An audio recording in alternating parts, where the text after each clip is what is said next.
on 15, we're being asked to find the number of operations that this code will execute in terms of R. So R here is going to be our input, and it's going to be the number of rows in our two-dimensional array here. And so in this code example, we have 10 rows, but we're being asked to find in terms of R, so in terms of the number of rows, how many operations will be executed. So the first line of the code here, it creates a two-dimensional array with 10 rows. So we'll be considering this to be R rows, and we don't know how many columns there are going to be just yet. Then we iterate over each row, so from 0 to a.length, which is going to be the same as R. We then instantiate each row, and the length of the array that each row is being instantiated with is going to be that iterator, or the index plus 1. So it's much easier to think about this visually. So if we draw a diagram, this is what it would look like. So in the 0th row, right? So a at 0, we create an array with length 1, because that's 0 plus 1. Then in row index 1, 1 plus 1 is 2, so we have 2 elements. In row index 2, we have 2 plus 1 or 3 elements, so on and so forth. So if we were to look at it in a table, we can see this is going to be I, so it's just some any iterator that we want. And so I will go from 0 all the way up till 9 actually. So not 10, but this will go up to 9 because we have 10 elements. So that's 0 to 9. And then we know that a at I dot length is going to just be I plus 1. So when I is 0, we have length 1. When I is 1, we have length 2. So that's what's going on here. In the 0th row, we have length 1. In the first row, we have 2 columns, or length 2. And in the second row, we have 3 columns, or length 3. So on and so forth, all the way up till row 9, which will have 10 columns. Okay, so this is not a square array, meaning we have a different number of rows and columns. So next, we can go ahead and look at this second for loop. So notice that we have nested for loops, but that this for loop right here is not inside of this for loop. They run one after the other. So we can see that this outer for loop goes from 0 to whatever our R value is. So that's a standard for loop. And then inside of that, we iterate over from 0 all the way up to a at R dot length. So all that means is we're going to visit each row, and for each row we visit, we're going to visit each column. Okay, so we're going to touch every single one of these elements in our two-dimensional array. Okay, so this is actually the code that generates Pascal's triangle, and so we can see that from looking at this else line right here. But you don't need any of this information to solve the problem. All you need to know is that this first for loop here generates this shape of array. Okay, so the thing is, because we don't have a constant number of columns, right? The number of columns changes. We cannot simply compute the number of operations inside of the second for loop and then multiply out by columns and then by rows. Instead, what we have to do is we have to think, for each iteration of this outer for loop, how many total operations happen inside. So we have to come up with one single constant, which can be in terms of R if we want, that describes how many operations run in this entire inside code block. So that includes this for loop and this if else block. So to do that, it's best to look at an example. Okay, now the first element here is actually kind of a special case, and so is the second element, so index 0 and 1. So we'll come back to those, but we'll start by looking at the index, or the row at index 3. So that's the one that has these 4 elements. Okay, so I'm just going to label that right here. We got I equals 3. So we got 4 elements here, and what we can do is, if we were to copy, so we only are interested in looking at this inside code length, right? So we're looking at how many operations run for one iteration of this code. So we'll just come over here and paste this in. So we're going to be looking here at the instance of R equals 3. Okay, so when R equals 3, we want to find out how many operations run in this segment marked here. So how many operations run in this segment when R is 3. So what we can do is we can just quickly grab the array that we're going to be iterating over. And if we come back here, we can see this. Okay, so we're going to be visiting each column. Okay, so we're going to visit each of these 4 columns. That's what this inside for loop does. And depending on which column we're at, we're either going to be doing this inside code or this outside code. This if code or this else code. So what we can do is we can start by looking at the very first element. So what this if block here does is it's checking if C is 0. So the column we're visiting, if it is at index 0, so if something is at index 0, that means it's the first element. So this part checks if we're at the first element in that row or the first column in that row, or if we are at the index R. So here all R would mean is in the case of R equals 3, that means we would be at index 0, 1, 2, 3. So this just means we're at the last element. So we're checking if we're at the first element or if we're at the last element, and then we're going to do the code inside. Otherwise, we're going to be doing this code over here. So what we would then want to do is we just want to figure out if we're at the first element, how many operations would we do? If we're at the last element, how many operations would we do? And if we're in any of these middle elements here, how many operations would we do? So we'll have 3 different terms we need to sum up. And then we will have the total number of operations that will occur inside of this for loop for a single iteration of this outer for loop. And then we can just multiply that by R because this outer for loop runs R times. So let's get started with our first element. So what I'm going to do is I'm going to copy this code. And really all we care about is this internal for loop, or inside for loop. So if we look at this here, and I'm going to label this is going to be our first element. So with our first element, right, that means C equals 0, right? That's all that means. So C equals 0. Now, what we would then do is we were just going to count out our operations if C is 0. So if C is 0, well, we're not going to have this for loop. We're going to ignore our one-time operators. We're just going to count the number of repeated operations. Okay, we'll add our one-time operators at the very end. So what we would do is we'd start counting. So we got this less than. So this less than symbol, or this less than operator, that's 1. Then we have an array access, that's 2. Then we have a dot length, that's 3. And then we have a plus plus, that's 4. Now when C is 0, we're going to short circuit this OR statement. So we have 4 so far. So this double equals is 5. This OR sign is 6. And then we're going to short circuit so we don't count the C double equals R. Then we get to here. So we got a 1 array access. We got 2 array access. And then we got this, we are setting a variable here. So totally we have 1, 2, 3, 4, 5, 6, 7, 8, 9 operations happening for the first element. So we'll put 9 operations. Okay. Then all we got to do is repeat this process for the last element and also for the middle elements. So when we're at the last element of the array, so that means we're going to be at C equals R. So last element, which is going to be C equals R. What we would do is come in here and we're just going to count our operations again. So we're here right now at C equals R. So we're again going to have this less than symbol. We're going to have this array access. We're going to have a length and plus plus. So these stay the same. Then we're going to count our double equals here, our OR. Now, since C equals R, this C double equals 0 is going to be false. So we can't short circuit now. And so we count this C double equals R operator. So we got 4 plus 3, that's 7 so far. Then the same for this line. So we got 1 array access, 2 array access, and then the setting a variable. So we got 1, 2, 3, 4, 5, 6, 7, 8, 9, 10 operations on our last one. Okay. So when we get to the last element, we're going to do 10 operations. Then finally, let me just move this up. Okay. So then finally, we're going to be doing the middle elements. So this is for, so we do the middle elements for the middle, so the middle elements are going to be these ones right here. We got these 2 right here, right? And so depending on the number of columns, we're going to have a different number of middle elements.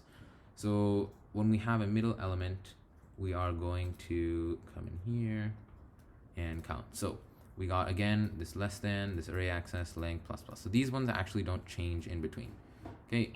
Then we're still going to have to check the if. So obviously this is going to be false, and so is this right side. So we do these 3 operations, these 4, so we got 7 total. Now, since this entire if statement is false, we're not going to be doing A at R at C.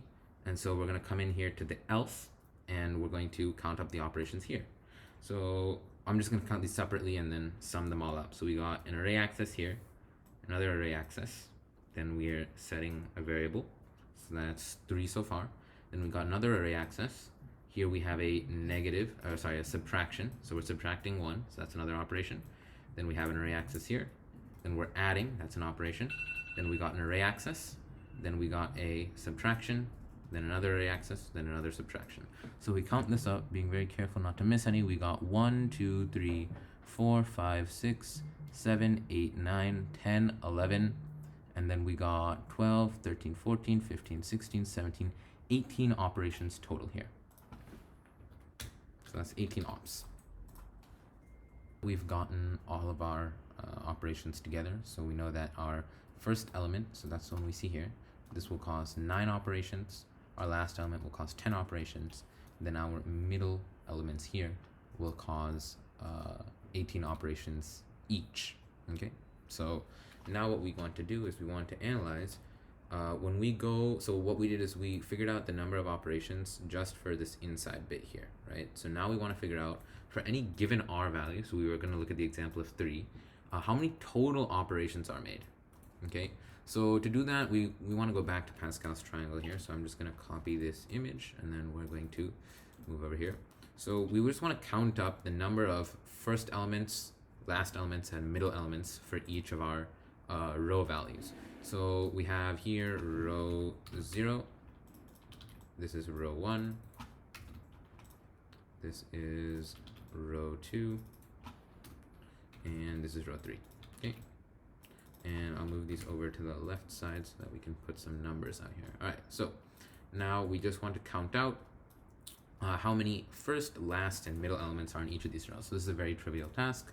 So I'm going to use a different color for each type. So we have first elements. So in row 1, we have exactly one first element. Here we have, in row 2, we also have one first element, and row 3, we have one first element. So by the definition, right, you will only have one first element per row. Okay, now we're going to ignore the row 0 for now because it's kind of a special case, right? It doesn't really have first or last. Okay, or well, it has a first, but we'll talk about why this will be problematic in a bit. So then we count up the number of lasts. So we see we have one last here, and one last here. So we know that each row will have one first element and one last element. Okay, I mean, that makes obvious intuitive sense. Now we just quickly look at the middle elements. So I'll use the yellow for this. So if we look at row 1, we see we don't have any middle elements. Okay, middle elements here are any elements between the first and last. In row 2, we have one middle element, and in row 3, we have 2 middle elements. Okay, and then if we had row 4, right, then we would have 1, 2, 3 middle elements. Okay, so we can kind of see a relationship here. So really all it is the number of middle elements equals r minus 1. Okay, because in row 1 we have 1 minus 1 or 0 middle elements. In row 2 we have 2 minus 1 or 1 middle element, and in row 3 we have 3 minus 1 or 2 middle elements. Okay, so now that we know the number of middle elements we have, we can come over here and we can combine what we figured out. We know this 9, this 10, this 18. We can combine these to figure out for a given iteration of this outer for loop how many operations will happen, right? So this is for a given iteration. So all we need to do is we just need to add all these up. So we'll have, what numbers do we have? We had 9, so we've got 9 first element operations, then we got 10 last element operations, and then we've got 18 times r minus 1 middle elements. The addition symbol here. So there's one other thing to consider before we can declare this to be our total number of operations that's going to run inside one iteration. So the last thing that we need to consider is our one-time operations for this for loop. So that's just going to be, so I'll just highlight these out. So we got this int declaration, we got setting that int, so setting C, we've got this less than, we've got an array access and a length. So that's 1, 2, 3, 4, 5. So all we need to do is we just add 5. So I'll add it to the beginning because it is going to be running before any of our repeated operators get run. Okay, so now what this tells us is number of operations inside the outer loop. Okay, so the reason I'm not saying strictly inside the inner loop is because we're not using we're not using a strict or set value C, but it's also the same value. So we can think of this as the number of operations the inner loop is doing, including the setup and everything else, or we can just think of it as a number of operations that run inside one iteration of the outer loop. Okay, whatever is easier to understand. So then we just have to consider how many times everything inside our outer loop will run. So in other words, how many iterations does our outer loop do? And that's pretty simple to answer. We just do it r times, because you go from 0 to a.length. We said a.length is r, so that's our input value. So we know that this is going to run r times. So let's just quickly, okay, so it's this. All right, so then what we would want to do is we want to then write out the number of we want to write the total number of operations for this entire code segment. So what I'll do is I'll copy it over so we can remember this. Okay, so I'm going to copy this over and we're just going to write out our operations for this. Okay, so we count the 1 times right here. We've got int declaration, setting equal, we got a less than and a length. So it looks like we've got 4 one-time operators. Then if we count our, so let me write this out. So this for loop is going to do 4 plus whatever value we've got. And so it's going to be 4 plus r times some value. Okay. So now what is that value? It's just going to be our number of one-time operators, or sorry, repeated operators here. So that's going to be 1, 2, 3. So we got these 3 operators repeated plus whatever we had in here. So we're going to copy this, right? This is the number of operators or operations that happen inside of here. So obviously that's going to be repeated r times. So you just paste that in there. And I'm going to move this down a bit. So this is our total number of operations for this entire code block. Okay. Then all we have to do to get to our final answer is finally consider what's going on right here. So all of this. Okay. So to do that, I'm just going to copy this stuff over and we can just do it down here. Okay, so we'll put this together. Now we just need to count our operators one last time. So we're declaring a variable here, that's one operator. We are setting that variable, that's the second one, and then we're creating an array that's 3 operators in our first line. And you know what, I'm just going to keep going and do all of them at once. So in this for loop, our one-time operators is going to be declaring an int, setting that equals 0, that's 2, checking less than, and then pulling the length. So our total number of constants is going to be 1, 2, 3, 4, 5, 6, 7. So 7. And then we need to add all our repeated ops from the for loop. So what is this in yellow? We got this less than, we got this dot length, we got the plus plus, then we've got an array access, we're setting that, and we're creating a new int, and we're doing this addition here. So that's 1, 2, 3, 4, 5, 6, 7. So another 7. So we got 7 plus 7n. Oh, sorry, not n. This is going to be r. So now what we can do is we can write out one whole expression for our thing, and I'm purposely not simplifying this to avoid any arithmetic errors. I'm just going to simplify this using a calculator online, but obviously it's not too hard to do by hand. So if we copy this, it will be all of this plus all of this. Okay, so this is almost there to our final answer for this problem. There's just one more thing to consider. The thing that we want to consider is this 0 that we left out right here. Okay, and the reason we left that one out is because we are considering here the number of operators, right? So we're considering start, and we're considering we're considering like first elements and last elements. So if we look at this element in row 0, we see that it should actually count as a first element. And the reason for that is that it is going to be it's going to be done right here. So if C double equals 0, so it's going to satisfy this condition, and then it will execute this code over here. And then after that, we will never have an instance where C equals 0 and we actually end up evaluating this C equals R. So what this tells us is that we should treat this guy right here like a first element, and we should use the 9 operations that we said go with a first element. But the thing is, we've actually treated it right now like it's a first and a last element. And the reason for that is that we haven't considered this 0 case, right? So when we considered some R value, we've done 9 plus 10 plus then whatever's going on with the R value. But what's actually happening here is we're not going to consider these 10 elements, these 10 operations, sorry. So what we need to do is we then need to subtract that 10 from our very final total, because we don't want to consider our 0th row as having a first and a last element. We're just going to treat it like a first element.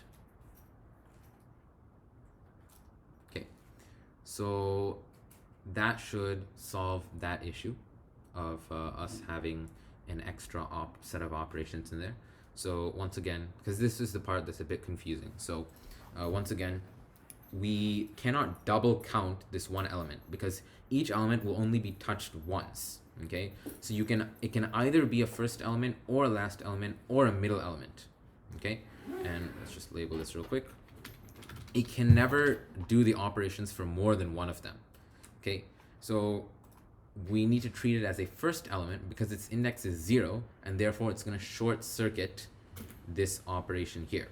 Okay, and so we just have it do 9 operations there instead of 10. So then we just subtract the 10 right there, and we should be set. So if we just simplify this out, we should get 18 r squared plus 16r plus 1. Okay, and that is going to be our final answer for this problem.